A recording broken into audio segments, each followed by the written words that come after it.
Hello, everyone, and welcome back to another episode of the Max AC channel. For this month's theme, with fall fast approaching, I thought we could do some recipes that would be great to snack on during your last minute road trips before school begins once again. So, for this month, we will be doing September snacks once more, where we'll be taking a look at 4 more easy to make and delicious snacks to enjoy as the summer comes to an end. For this episode, we will be making some homemade beef jerky.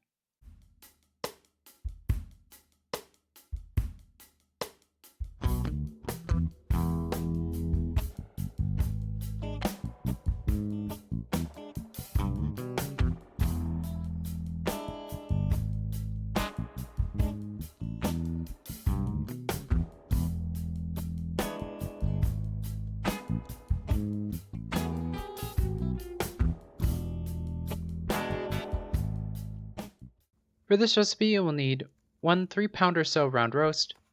Then for the marinade, you will need 1/2 packed cup of brown sugar, 1 cup of soy sauce, 2 tablespoons of Worcestershire sauce, 1 teaspoon of paprika, 1 teaspoon of garlic powder, 1 teaspoon of onion powder, 1 teaspoon of red pepper flakes, a half cup of apple cider vinegar, or 1 teaspoon of meat tenderizer, and for my secret ingredient, I recommend using 1 teaspoon of MSG. You will also need a wire rack or 2 to cook and dry out your jerky in the oven. This should be good enough for 2 to 6 people, so adjust as needed. First, we'll want to slice our beef into about 1/4 inch pieces before marinating it, but if there's any fat or silver skin, trim these off before you begin. Additionally, you may place the beef into the freezer for an hour or 2 to help make slicing it a bit easier. But once you're ready to slice, you could choose between cutting it with or against the grain. Cutting it with the grain will be a little bit easier to cut into thin strips, but it will result in a jerky that's a bit more chewy. Cutting against the grain, however, will result in a more tender jerky, but it's also a bit tougher to cut thinly in one piece. When you've made your decision, to figure out the grain of a meat easily, use your knife to pull on the meat fibers to reveal the lines in the meat. To cut with the grain, slice parallel with the lines of the fiber. To cut against the grain, slice perpendicular against these lines. Once your meat is sliced into pieces, we'll prepare the marinade.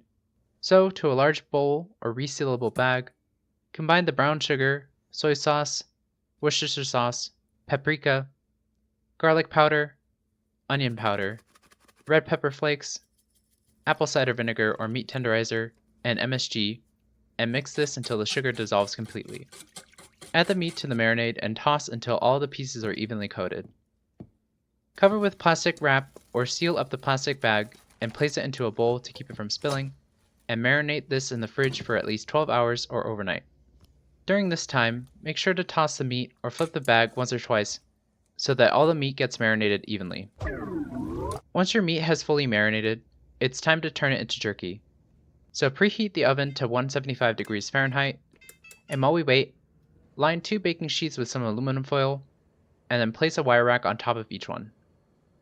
Grab your meat slices from the marinade and lay them on top of the wire racks in a single layer, leaving room between each one. Your oven should be preheated by now, so place your pans into the oven and bake these for 3 to 4 hours.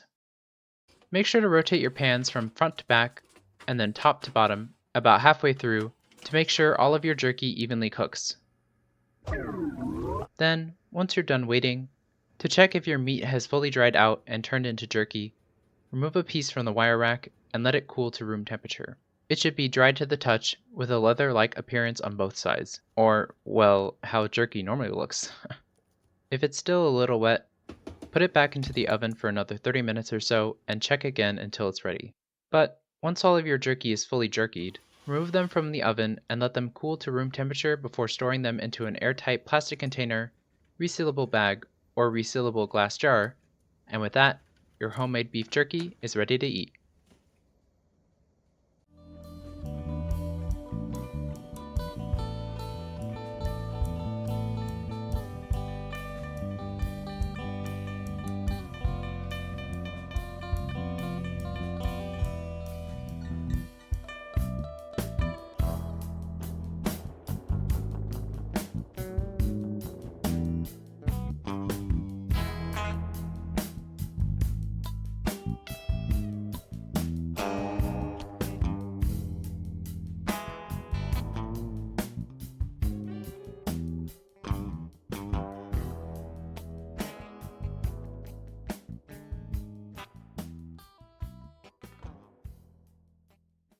One of my favorite things to get on long road trips is beef jerky.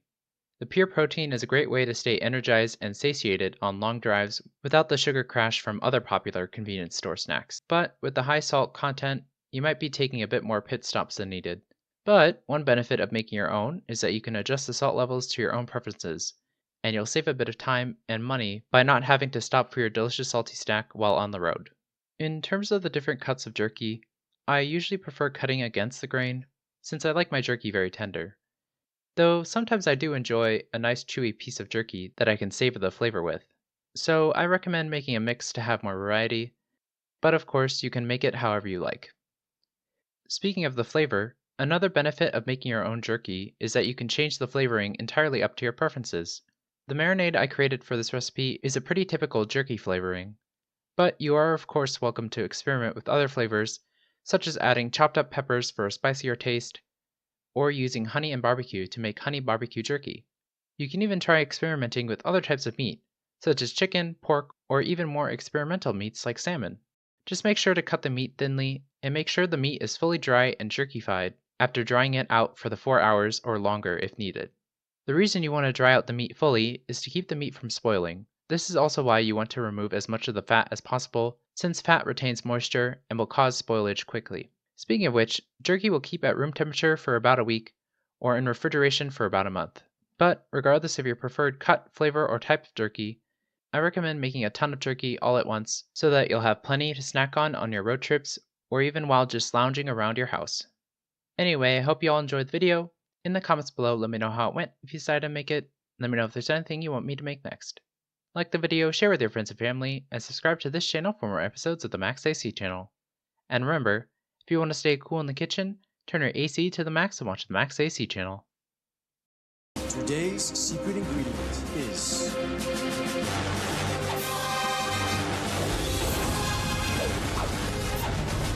MSG.